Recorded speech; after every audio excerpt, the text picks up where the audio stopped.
Hello friends, good morning all. आज हम लोग आरटीसी करेंगे हामलेट से। चलो देखते हैं हमारा फर्स्ट क्वेश्चन। पहले हमें इसे लाइन बाय लाइन समझेंगे, फिर नोट की ओर से बढ़ेंगे, ठीक है। O that this too too solid flesh would melt. Solid means destroy, spoil. O this too solid flesh, ये जो मेरा बॉडी है, ये जो मेरा फ्लेस है, काश वो पिघल जाए। The end resolve itself into A due, ये जो मेरा शरीर है वो पिघल कर ओस में बदल जाए। The means freezing.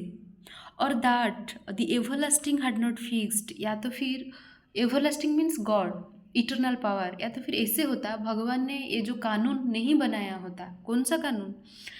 हिज कानून अगेंस्ट सेल्फ स्लैटर, कि स्लेव स्लैटर या फिर सुइसाइड, अगर सुइसाइड एक पाप नहीं होता भगवान के दरबार पे, तो फिर मैं ज़रूर अपने आप को मार देता। किसने कहा है? I would kill myself. This is the line taken from the play Hamlet which was written by William Shakespeare. So चलो देखते हैं reference. The passage is from Hamlet's famous soliloquy in Act 1, Scene 2. Soliloquy means जब एक character अपने आप से बात करता है, खुद सोचता रहता है, those lines is known as soliloquy. देखो, जब मैं तुम्हारे साथ बात करूँगी then it will be a dialogue, a conversation, पर जब मैं अपने आप से बात करूँगी it will be a soliloquy. So it's from Act 1 and Scene 2. In these lines, Hamlet expresses deep despair and frustration. Despair means हताशा, निराशा। फ्रस्ट्रेशन में वो बोल रहा है हामलेट। क्यों? चलो देखते हैं context. Hamlet these lines in his first soliloquy. सो अपने फर्स्ट soliloquy में हामलेट ये कहता है, शॉर्टली आफ्टर लर्निंग, जब उसे पता चलता है that his father has died, उनका पिता का देहांत हो गया है, जब उसे पता चलता है, एंड हिज मदर, और उनकी जो माँ थे गर्ट्रूड, जो उनके माँ थे, has luckily remarried his uncle Claudius, और उनके जो माँ है अपनी चाचा से शादी कर लिए हैं। Then he felt really in great depression. He is in deep emotional turmoil and feels disgusted by the events surrounding him. Hamlet is struggling with the grief of losing his father and the hasty remarriage of his mother.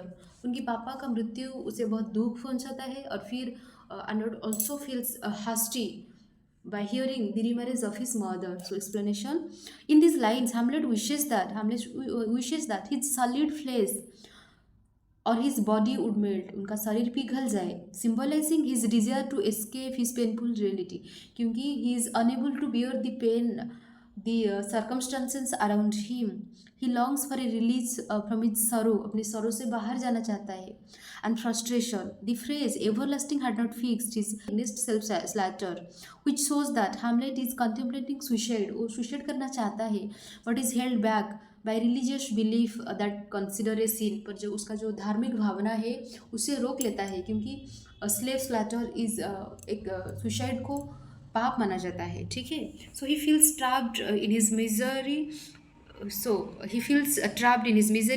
and is unable to find a way out, highlighting his struggle with the meaning of life, death and mortality. So let's start our second question. To be or not to be, that's the question. To be or not to be, होना या ना होना, this is the question, यही सवाल है। Whether it's nobler in the mind to suffer, क्या मन में दुख सहना नोबलर है, श्रेष्ठ है। The slings and arrows of outrageous fortune, उस क्रूर भाग्य के तीर और प्रहार को, या फिर to take of arms against a sea of trouble, या फिर परेशानियों के सागर के खिलाफ हथियार उठाना। एंड देम, इसका मतलब ये है कि और उसका विरोध करके उन्हें ख़त्म कर देना। एंड देम मीन्स उन्हें ख़त्म कर देना, या फिर टू डाई, मरना, टू स्लीप, या फिर एक गहीर नींद से सो जाना, एक ऐसा नींद, यहाँ पे नींद मतलब मृत्यु के नींद में सो जाना, एंड ये जो नश्वर शरीर है उसको त्याग देना। ये किसने कहा है? चलो देखते हैं। The quote is from Hamlet by William Shakespeare's Act 3, Scene 1.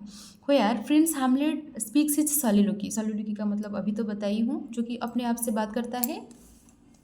Hamlet is contemplating the meaning of life and the suffering people endure. He is torn between the choice of continuing to live or with the pain of life choosing death to end its suffering. He is overwhelmed by despair and confusion.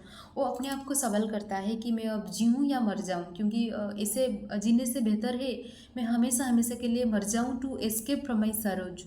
So in this passage, Hamlet asks whether it's better to tolerate the hardship of life or to fight against them, even if it leads to death.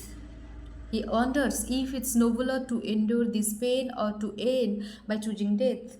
The line to die, to sleep no more suggests, that means to die, मरना या फिर हमेशा हमेशा के लिए सो जाना, suggest that death might bring peace like a long sleep.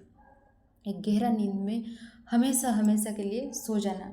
So this line highlights the universal human question of whether to endure life's struggle और seek an escape through death. अभी तो तुम लोग को समझ में आ गया होगा कि किस टाइप का आर्टिस्ट आता है फ्रॉम हैमलेट. Thank you.